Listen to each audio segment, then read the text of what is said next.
Да, се враќаме во студиото. Како што најавивме, тука со нас е господинот Владимир Бошњаковски, адвокат од Скопје. Господине Бошњаковски, добро дојдовте во Студио 10. Добро ве најдов. Јас во најавата кажав на почетокот на емисијата дека ќе разговараме за функционирањето на правосудниот систем. Кажав дека ќе разговараме за тоа, за начинот како функционира македонското правосудство, за должината на судските постапки, за правото на разумно судење, но и за сите оние други аспекти кои потоа произлегуваат. Вие сте дел од тој систем, сега делувате како адвокат и сега знаеме дека многу често се зборува за тоа дека постапките во македонските судови траат многу долго, дека многу се одоговлекуваат од разни причини. Па еве вака како генерално како влез во разговорот, како би го опишале овој проблем? Вие, мислам, многу подобро знаете, бидејќи го гледате од внатре. Да. Па ефикасноста на судството, според мене, има две компоненти. Првата е тоа што го кажавте, да биде судењето извршено во разумен рок. Но втората компонента е да имаме нешто што се вика квалитетна правда. Извинете, ова е искуство. За жал во Македонија сме многу слаби на ова поле и некако во јавноста секогаш збориме за корупцијата во судството, за политичкото влијание, но за мене ефикасноста е многу поголем проблем. Според моето искуство, во многу мал дел од случаевите може да збориме за корупција или за некакво политичко влијание, додека тоа што ги задира секојдневните, да кажам за нас случаи, помеѓу луѓето, помеѓу фирмите, имаат проблем со ефикасноста. Има многу случаи каде што ниту странките имаат моќ, ниту имаат некој интерес да фаќаат врски, да плаќаат и така натака, но сепак многу чекаат, добиваат неквалитетни пресуди кои што се после предмет на жалби, па се враќаат назад во основниот суд и тоа некогаш може да трае по 4-5, а има некои случаи, јас сум млад, немам случаи што ми траеле 10 години, ама имам некои што веќе траат 5-6 години и се уште не се завршени. Изворот на проблемот јас го гледам во неколку дела. И можам тие да ги сумирам горе-доле на два дела. Прво, имаме недостаток на ресурси, а второ, и тие малку ресурси што ги имаме не ги користиме доволно ефикасно. Тука како припрема на интервјуто сакав недостаток на ресурси во самото судство? Да, самиот судски систем во човечката компонента, во бројот на судии, во бројот на стручни соработници, во бројот на квалитетна технологија на која што може да се потреба. Добро, судиите се жалат на тоа константно за волја на вистината. Да, сега ги гледав статистиките и тука е многу интересно. Ние ке бројот на судии сме малку под европскиот просек. Имам податоци од 2024 година од извештаите на судскиот совет. Сега малку состојбите се променија годинава зашто доста нови судии се примија во 2025 година. И кога ќе го гледаме, македонскиот просек е 19,9 судии на 100.000 граѓани. Европскиот просек е негде околу 23 до 24 судии на 100.000 граѓани. Сега ова не е некоја огромна разлика, додава на проблемот, но не е огромна, но е многу интересно ако видиме еден друг параметар, тоа е колку спорови ние имаме на 100 граѓани. И сега, ако ги гледаме бројките, статистиките, има различни информации, сега да не цитирам конкретни бројки, но некаде ние имаме повеќе од дупло повеќе спорови на 100.000 граѓани од европскиот просек. И гледа сега од една страна немаме доволно ресурси. Сега тука се извинувам, спаѓаат и граѓански и кривични постапки. Да, еве статистиките тука што ги имам се однесуваат, има три категории. Ги имаме кривичните постапки, во тоа спаѓаат и прекршошните, тие се дел од кривичната материја. Ги имаме граѓанските постапки, тоа се спорови меѓу граѓани, спорови меѓу правни лица и така натака. Исто така ја имаме компонентата на административни спорови. Значи во сите овие параметри ние имаме многу повеќе во просек тужби, судења од што е европскиот просек. И тука тоа е еден многу интересен аспект кој што во последно време го изучувам и летово бев во Америка и таму се сретнав доста со мои колеги и разговаравме како функционира таму системот и читав за тамошното право, особено граѓанската постапка таму, и една главна разлика е што јас можам да ја забележам е критериумот на што значи тоа вие да иницирате спор, па дури ли да се браните од спор. Ние многу често во праксата гледаме тужби кои што не се базираат на докази, не се базираат на сериозни аргументи. Исто така гледам и одговори на тужби кои што не се базираат на ништо правно релевантно. Еве сега јас имам еден баш интересен, тоа е платен налог, пуштив јас во име на еден клиент, добивам приговори, таму во приговорот пишува, па јас ти реков, клиентот се адвокатот пишува, јас клиентот мој кажал дека ќе плати, зошто не го почекале уште малку, и сега тоа не е никаков правен аргумент. Доволно е тоа што знаеме дека има неспорен долг и доволно е што знаеме дека тој долг доспеал. Има законски рокови, има се, да. Е сега, конкретно во американскиот систем, таму прво што кога ќе дојде една тужба или еден одговор на тужба, судијата гледа, чекај, дали ние имаме овде реален спор, дали овде има реални аргументи, и тој таму има овластувања да донесе веднаш пресуда ако ништо од ова не постои. Значи на некој начин дали судот воопшто прво ќе ја прифати тужбата, така? Тој ќе ја разгледа, тој мора да ја разгледа тужбата, да. но може да донесе пресуда без да се влезе во доказна постапка. Затоа што овде нели има ситуации кај што види ти не си поднел никаков доказ, тоа значи џабе ти што сакаш да напишеш, ние мора секој аргумент да го базираме на доказ. А дополнително има ситуации каде што ти да си имал докази и 100% тоа што го кажуваш да е вистина е правно нерелевантно. Како еве овој случајот ја што го спомнав, тоа што го кажува спротивната страна дека ете рекол дека ќе плати, тоа е правно нерелевантно. Ние овде немаме спор, нема зошто да одиме сега на доказна постапка, се сослушуваме, судот може директно да носи одлука. До некаде и тоа е возможно под сегашната регулатива, Законот за парнична постапка, но некако недоволно се користи, најверојатно судиите се плашат од основните судови, се плашат да не им се врати предметот од апелација, така да малку треба да се стегне постапката во тој дел. Дополнително, пак ќе спомнам примерот во Америка, сега тоа ми е некако фокус последно во време, има еден концепт што се вика казнена штета. И они го имаат еден концепт што е тешко да се преведе, на англиски тие го викаат frivolous litigation, тоа е значи ти едно безобзирно парничење ако почнуваш. Значи и ке нас и ние добиваме барање за тужби кај што клиентот му објаснуваш дека не може да добие тука ништо, но тој инсистира, вика по секоја цена сакам додам. Кога има такви случаи кај што е многу јасно дека не е основана тужбата или дури одбраната дека е тотално неоснована, сега некогаш стварно има спор, ама некогаш ете како ова. Во тој случај судот покрај што ќе нареди да се надоместат нели редовните трошоци, да и се надоместат на страната што го добила спорот, може да нареди да се платат на пример конкретно во сате помножено со 3. Ме разбирате? Трошоците. Да. Со цел нели да се обесхрабри, бидејќи сте поднеле неоснована тужба. Не, сега таа е знаете како во тие конкретно во американскиот систем е доста поразвиен, имаме нијанси.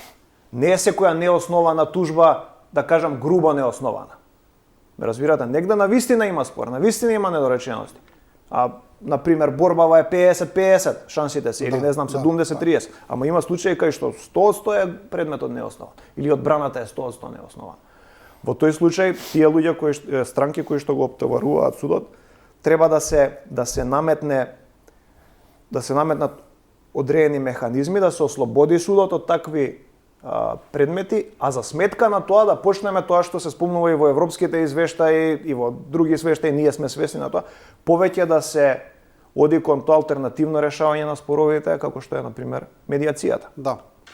Медиацијата кај нас постои, функционира, но некако не влегува во некој мејнстрим начин на решавање на спорови. Ајде да речеме, се уште е како некое секундарна алтернатива и не се користи толку колку што би можело, ја мислам. Да, не се користи. Тоа го покажуваат податоците. Тука многу пати ни гостуваше порано и Славе Младеновски, дека беше председател на комората на медиатори, многу сме зборувале за тој проблем, тоа доста би го растоварило судот, да речеме, да функционира повеќе. Да, така е апсолутно. По моје искуство, медиацијата и бројките кажува дека на прсти се бројат предметите, што се вика, кои што се завршуваат со медиација, и тоа е пак поради тоа што ние многу лесно прибегнуваме кон судот. И знаете како сега, лесно е да се тера и на ед, кога нема сериозни последици за тоа. Добро, имаме ли, господин Башњаковски, некаква анализа за причините, бидејќи ова е многу интересно што го кажавте како податок, првпат го слушам јас барем, дека ние имаме толку поголем број на судски случаи од европскиот просек, што е навистина интересно, е интересен феномен. Имаме ли некаква анализа зошто е тоа така? Зошто кај нас толку лесно, ајде да речеме, се посегнува по судски постапки? Јас немам некоја емпириска анализа, видам тоа што мислење можам искуствено да ви разбира, кажам. Сега пак ќе кажам, многу често имаме злоупотреба ние на постапката. Јас сум видел предмети кај што еве во трговските спорови, кај што една фирма и должи на другата, и нема спор тука. Вие и да ја прашате другата страна, вака, нели, доверливо, ќе каже, не бе, јас должам, само не сакам да платам. Не сакам да платам. Да. Добро, тоа многу често се случува, да. И сега, паралелно на тоа што се случува, нели, на тој што, на доверителот, на тој што треба му се плати, му се брза за парите, па сега тоа парничење до безоглед, до бесконечност, многу често се и користи на некој начин да се изнуди попуст. Разбира, ќе ви ги давам сега парите, ќе ви ги платам, ама место 100% 70. А за жал се користи некогаш и за нешто што представува кривично дело, тоа е полека во тој период, за жал 3-4-5 години дури се реши спорот, полека да се кажам затвори предпријатието на фирмата, да се пренесе на друго правно лице што представува лажен стечај. Но кое што нешто е, санкциите според мене не се доволно строги во тој дел. И обвинителството според мене малку поревносно треба да ги гони тие случаи. Дополнително, кога, нели знаете, кога ви основате друштво со ограничена одговорност, најпопуларната форма. Главна карактеристика на тоа друштво е што вие како сопственик одговарате само со влогот, значи не одговарате за долговите на друштвото. Но тој го викаат корпоративен превез, треба да се пробие доколку вие го злоупотребувате друштвото свесно. И тука дополнително можеби треба малку попрецизна да биде регулативата за полесно да се пробива тој превез, и ако вие сега, нели, со години ме влечете по судови, за на крај вие фирмата полека да ја затворите, да ја оставите без средства од кои што јас ќе можам да се наплатам, тогаш во тој случај да се остави повеќе простор јас да можам да имам за да посегнам по вашиот личен имот. И во тој постојат и сега тие механизми, ама според мене треба да се зајакнат и да бидат малку попрецизни и пофлексибилни. Да, добро. Тога сега имаме и другата страна, онаму каде што имаме навистина постапки, каде што луѓето се обидуваат да ги постигнат своите права на суд, без разлика дали се тужени или тужители, и тоа е судење во разумен рок. Европската конвенција за човекови права го гарантира тоа, но имаме и во извештаите на Европската комисија нотирано тоа, и во извештај на другите меѓународни организации дека македонското судство има проблем со ефикасноста и дека правото на судење во разумен рок не се почитува. Тоа е навистина проблем, особено за оние клиенти кои знаат дека таа судска постапка ќе дојдат до правда на некој начин. И тоа ги загрозува директно нивните права. Да, апсолутно. Долготрајната постапка. Да, апсолутно. И сега знаете како и така е дефинирано правото на судење во разумен рок, не дава некој фиксен период. Што значи тоа? Туку тоа се дефинира низ фактори, општо низ околностите, нели, од комплексноста на спорот, доказите што треба да се изведат, дали странките на свој начин допринеле до пролонгирање на постапката, но јас пак ќе се вратам на тоа дека не е само прашањето колку трае судењето и колку ефикасно, туку поважно е колку ефикасно го водиме ние тоа судење. Пак тука мислам дека има простор за малку промена и во регулативата, во процесната регулатива и во праксата, да малку ги имаме поконцентрирани да бидат постапките. Што значи тоа? Ке нас сега како се случува?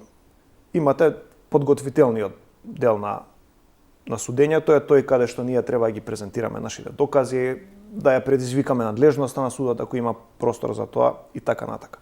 Ке нас тој дел трае непотребно долго и многу често во праксата се случува, еве, закажано е подготвително рочиште и некој од адвокатите ќе дојде и ќе каже, еве, сега поднесокот, јас сега ги поднесувам доказите, иако имало месеци наназад да го направи тоа, тука не се виновни судиите, зашто законот тоа го дозволува, мора некако да го стегнеме тој дел, тие работи да одат многу побрзо. Дополнително можеме начинот на комуникација да го подобриме.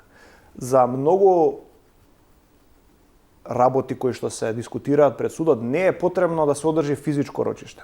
Ние тоа го нотираат сите извештаи и последниот извештај на Европската комисија дека ние се уште немаме воспоставено систем на видеоконференција.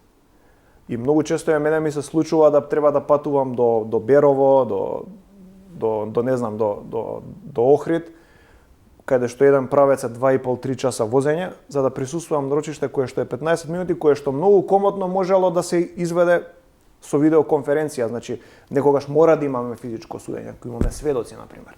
Нели тука непосредно треба да ја ги гледаме за да судот може да ја оцени колку е релевантна нивната изјава, но за технички работи треба да овозможиме видеоконференција. Друг еден момент каде што многу време се троши е доставата. За жал, ние живееме во втора четвртина на 21 век и уште ја немаме совладана електронската достава. Според мене постои систем сега за електронска достава во судовите, но е многу неефикасен, не е јасно што треба се да се направи да се регистрираат и многу од колегите не успеваат да се регистрираат иако има обиди тоа да го направат. И дополнително тој некако работи несовршено. Еве јас од моето искуство можам да кажам, на пример, судот од Куманово може да ми испорача електронска достава, а судот од Струга од некоја причина не може да ми испорача електронска достава на тоа електронско сандаче. Значи ние да го средиме тоа, сигурно во секоја постапка ќе уштедиме неколку месеци што се губи по пошта и со достава. Немаат унифициран систем, значи. Не, има унифициран систем, од одредена причина не функционира, не е ефикасен.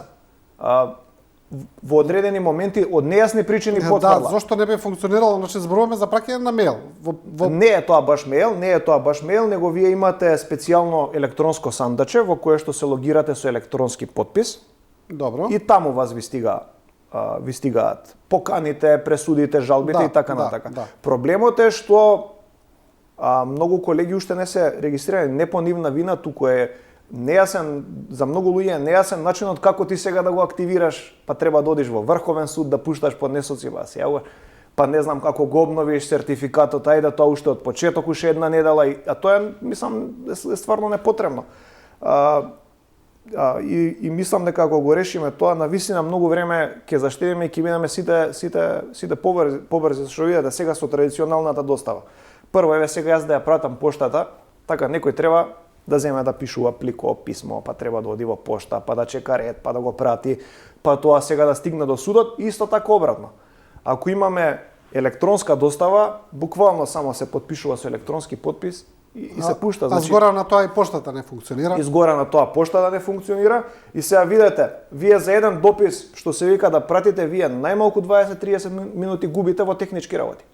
Сега во државава еве имаме ги читав статистиките, пола милион нови предмети има секоја година. Ајде една достава само да има по предмет, 10 минути на секој предмет да изгубиме на достава, така да ги пуштиме писмата на страна од тоа чекањето, ние сме изгубиле 5 милиони минути. Сега ајде, ние не сме правници познати по математика, но тоа е негде вајле околу пола милион часови сме изгубиле ние напишување писма Така тоа е време кое што може да го потрошиме и ние, и судиите, и стручните соработници на дообука, на истражување, на работење на други предмети или во најмала рака да уживаме со семејството. Така, многу неефикасности ние имаме во државата и во администрацијата и во судството, и така да можеме, мислам дека релативно лесно да ги средуваме тие работи и да имаме многу подобри резултати.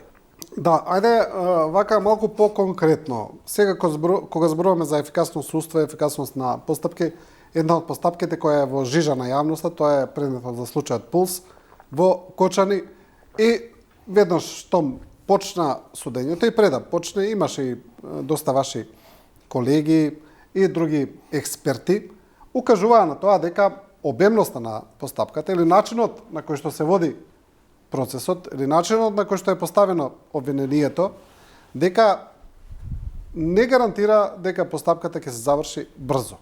Дека колку и да се обидува судот или она што судиката го кажа на самиот почеток, дека тие ќе бидат ефикасни, дека нема да дозволат одоговлекување, она што се прави кај нас, знаеме во судскиот систем, дека сепак начинот на кој што е поставена постапката, тоа не го дозволува. Еве вака како е ваше едно мислење, што мислите, така е тоа или ќе се заврши во некој разумен рок?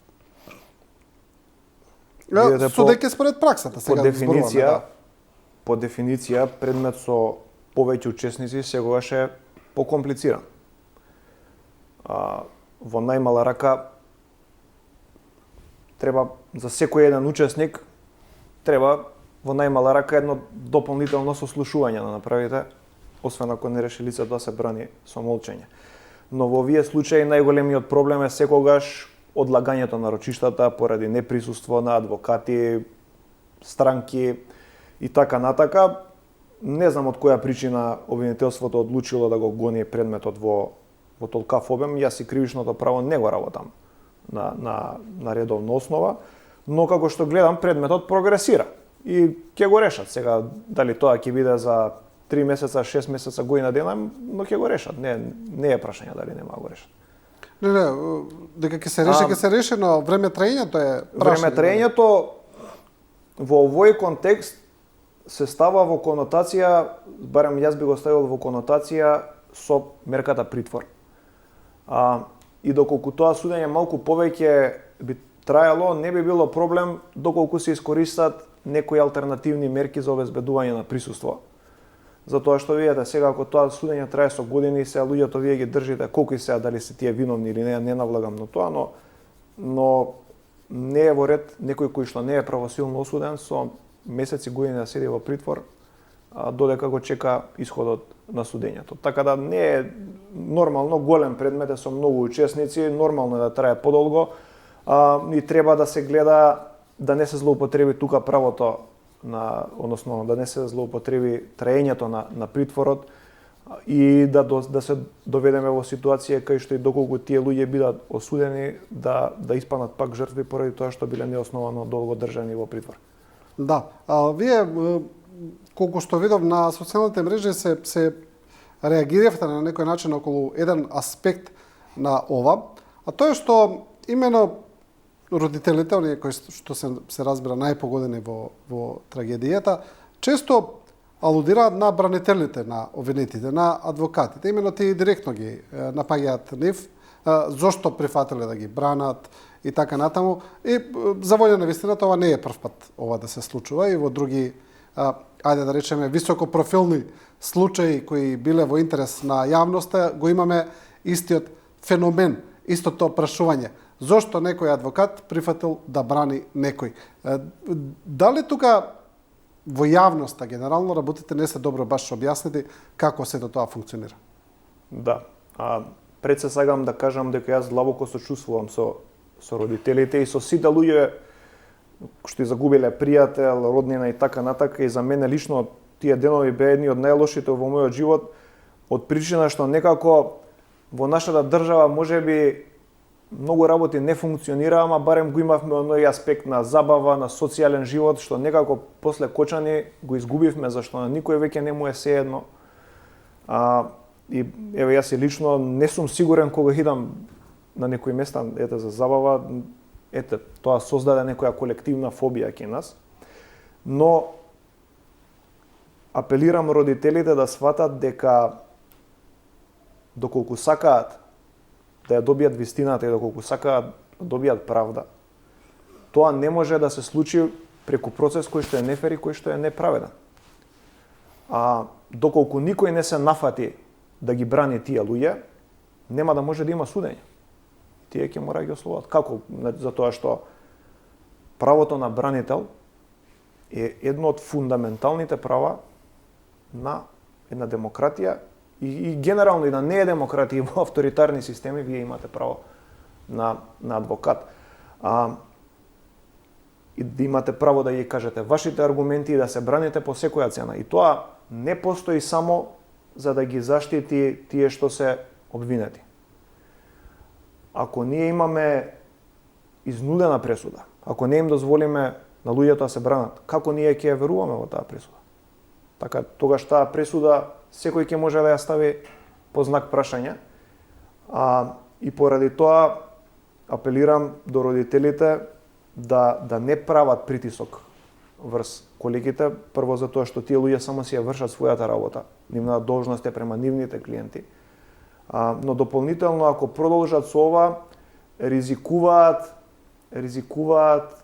тие луѓе за кои што родителите тврдат дека се, нели, зверови, како викаат, и така да не знам сега не ги користам тие епитети, ризикуваат да ги направат жртви на еден неправеден процес.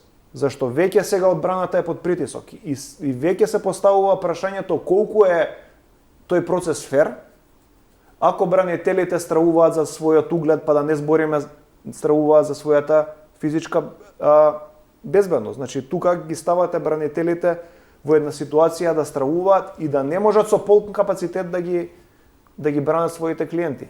И тоа не е фер процес. И тоа не им треба на родителите. Ние, господин Божињаковски, освен овој трагичен настан, грозоморен случај, сме имали и други вакви. Не вакви исти, туку и други исто така трагични и грозоморни случаи. Еве, дали е тоа случајот Палевски, дали е други случаи кои можеби не биле толку во интересирање на јавноста, но биле со слични квалификации, со педофилија, со силување, со тешки убиства. Сме имале судења за тероризам, исто така тешки кривични дела, каде што секогаш има присутен адвокат. И сега, јавноста, како да, на дел од јавноста, да речеме, како да е тешко да го ствари тој момент, дека секој, дури најтежок обвинет за најтешки кривични дела, како што вие велите, мора и треба да има адвокат. И сега, тука и тие некако, тие адвокати потоа ги перцепираат негативно, но како да се објасни на јавноста дека тоа е сосема нормална постапка? И дека, како што велите, тие само си ја вршат својата работа, ништо повеќе. Видете, за жал, ние живееме во еден регион и држава кој што овие традиции на едно уставно уредување на слободи и права на една фер постапка се малку страни со овие концепти за нашето општество. И е нормално реакцијата на народот да не ги прифаќа тие концепти. Сепак, овие концепти ние сме ги увезле во последниве 30 и нешто години од развиените демократии, кај што овие начала и свеста на нивното значење се развивала со векови. Но, доколку сакаме ние да живееме во една уредена држава, со поредок, ние не можеме да имаме судење и процеси кои што ќе се сведат како лов на вештарки. Јас мислам дека претходно доволно го објаснив значењето на една фер одбрана, дека не е само за да го заштити обвинетиот, туку за и нас да не увери дека таа пресуда што ќе се донесе основана. Повеќе од тоа не можам да кажам, реално треба можеби да имаме повеќе едукација на оваа тема, дали во училишта, дали на медиумите, за навистина стварно да станеме едно граѓанско општество и да не варираме сега ни од една страна летаргично се однесуваме, така ни смета да ги почитуваме прописите за сообраќај, на пример. Или спремни сме да бидеме флексибилни околу почитувањето на законите и сега нешто кога ќе се случи, така сакаме луѓето ајде фигуративно и да ги обесиме. Јас ќе се навратам и на случајот со девојчето што беше згазено на партизанска, мислам дека беше во Росина. Да. Знаете како многу од луѓето и кои што беа на протестите, и јас лично знам некои од тие луѓе кои што во секојдневното живење не ги почитуваат прописите. Значи ние не можеме да варираме така од една страна да бидеме лекомислено да поставуваме, од друга страна кога ќе се случи нешто да бараме најстроги казни или не знам. Така да мора да сватиме дека ние како граѓани треба да бидеме одговорни, да ги следиме правилата, но и кога ќе се случи нешто да дадеме право на фер одбрана, да дадеме право на да имаме можност да го разбереме случајот во целост и да донесеме праведна одлука. Праведната одлука не значи дека некој треба да се ослободи или да се казни. Таа треба да е базирана на вистината. И ако некој треба да се казни, исто многу важно да добие соодветна казна. Ме разбирате, не можеме сега ние да претеруваме и во барањата, а тоа на вистина немам што повеќе да кажам околу. Добро, Водна, ајде да ве прашам уште за ова и од вашата страна, од адвокатската страна, бидејќи сега се сеќам, имаше вакви дебати исто така за време на поранешното СЈО, за тогаш некои од адвокати кои ги бранеа дел од обвинетите тогаш, а кои адвокати беа прилично гласни тогаш, ајде да речеме, во јавната дебата која се водеше во јавноста за владење на право, корупција, криминал или така натаму. И тогаш исто во прашање се постави, како може сега, карикирам, овој кој што зборувал за ова, сега да го брани овој и така натаму. Сакам да ве прашам друго, за да објасниме малку на јавноста. Постојат ли кај вас, кај адвокат, некакви етички правила, во кој случај нема да прифатите некој случај? Да го објасниме тоа. Во кој случај, например, вие ќе му кажете на клиентот, извинете, јас не можам ова да го работам од X причини.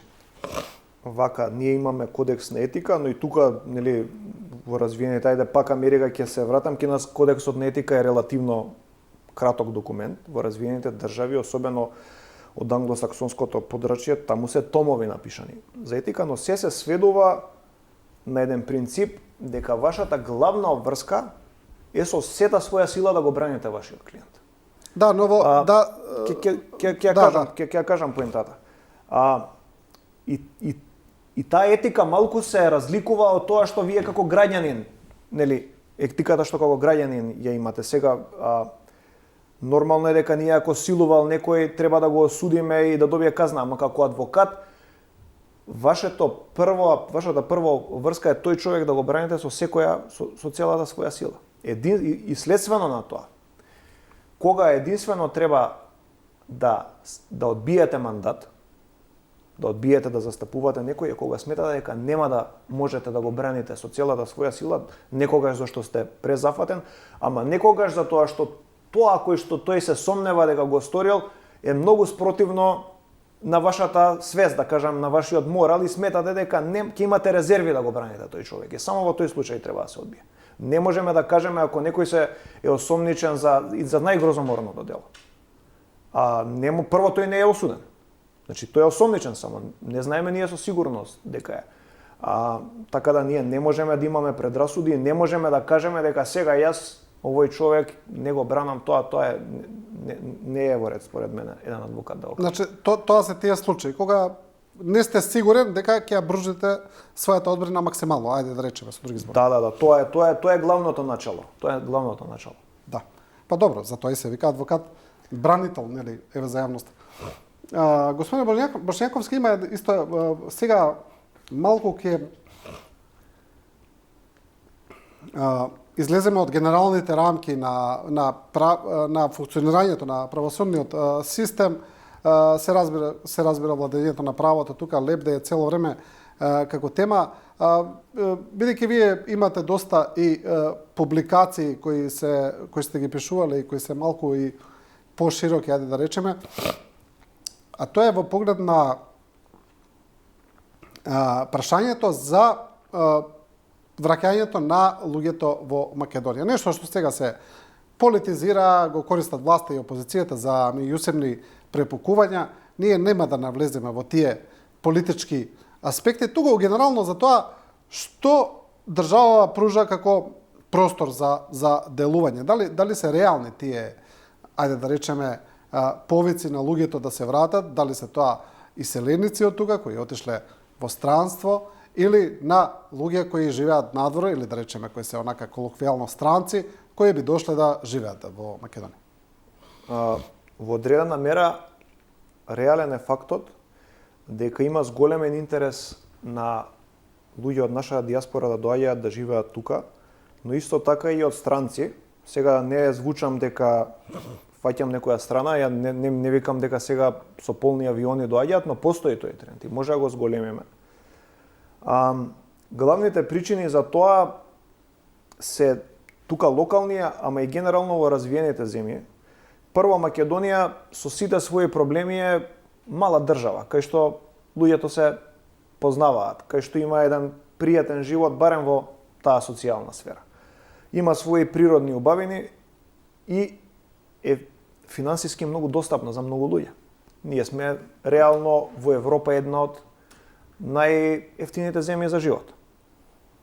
Тоа може би малку иронично ќе му звучи на просечен граѓанин кој што има просечна плата, но ако вие заработувате на глобалниот пазар, Македонија е така, вие во Македонија можете да изнајмите одличен стан за 500-600 евра месечно, можете да јадете во ресторани, да седнете во најјакиот ресторан во Скопје да јадете, ќе чини тоа 2-30 евра. Имаме какво и да е здравството и образованието е бесплатно. Од другата страна, и тука би напоменал дека кај нас е доста безбедна државата. Немате оние проблеми со убиства. Не викам дека не постојат такви работи, ама ги нема со таа зачестеност како што ги има во некои. Па да, генерално е безбедно. Можете да се шетате навечер слободно. Апсолутно. Да. Сега која е другата страна во западните општества со било кој да збори, дали некој наш од диаспората што растел, живеел таму или некој тотален странец ќе ви кажат дека ни Германија, ни Америка, да не зборам Франција и така натака, не се тоа што биле. Поради стагнирање на економијата, поради огромниот наплив на мигранти, таму социјалните услуги се пред колапс. Зборам за здравството, за образованието, за инфраструктурата. Од друга страна, трошоците за живот се неколкукратно пати повеќе, поголеми од Македонија. Некој може да каже, бе, знаеш, во Германија цените во супермаркетот, да, ама тоа се само цените во супермаркетот. Што е кирија, што е живеалиште да купите вие, што е на мајстор колата да ја однесете, што е на нотар да отидете. Значи, ке нас нотарска заверка, еден пасош, да кажам, чини околу 150 денари, во Германија тоа може да чини 150-200 евра. Значи, тоа се сериозни разлики на трошоци. Од таа причина се повеќе и повеќе ја препознаваат Македонија тие луѓе и последната работа што не ја кажав, што е најбитна може се високото даночно оптоварување.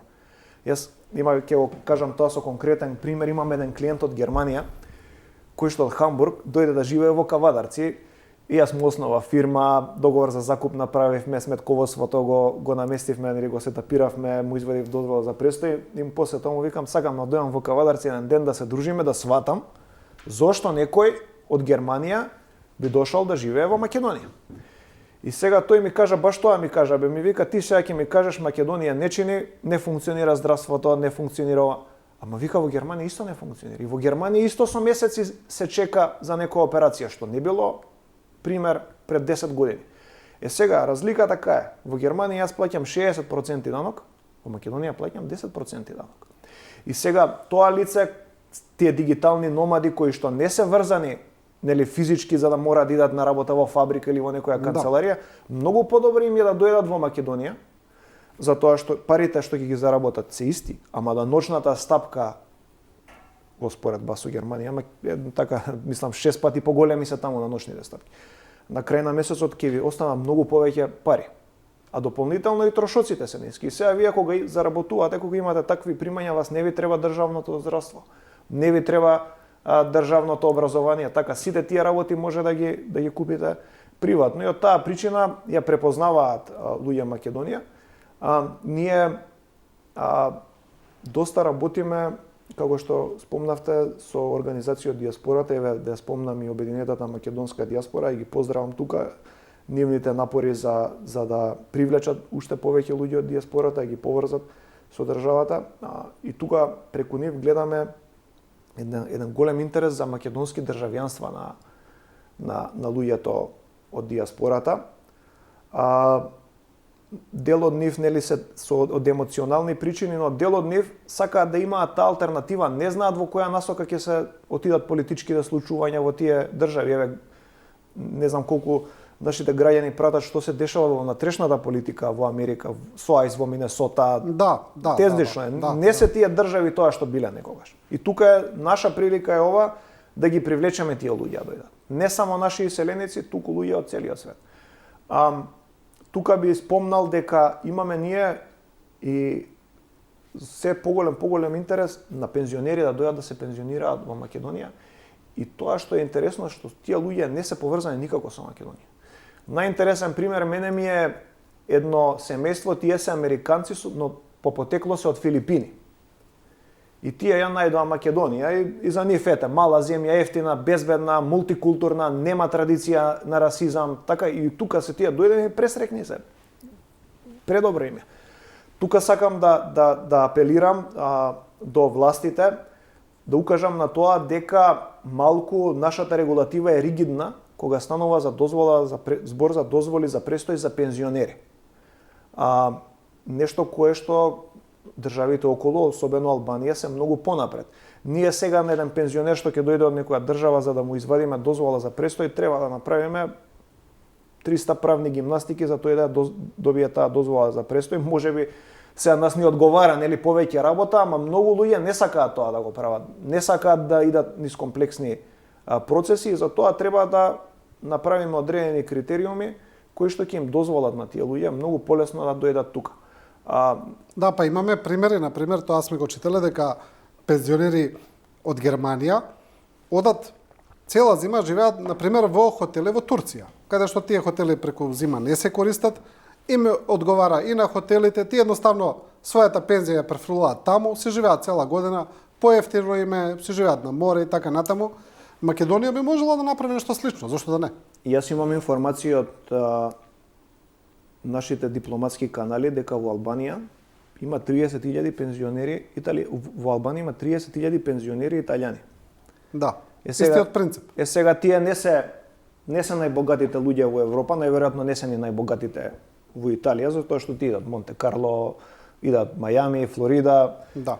Но во најмала рака тие трошат 1000 до 1500 евра месечно од човек. Значи ако имате вие 30.000 луѓе што трошат 1000 евра месечно, како ќе му дојат тоа? 30 милиони месечно доаѓа.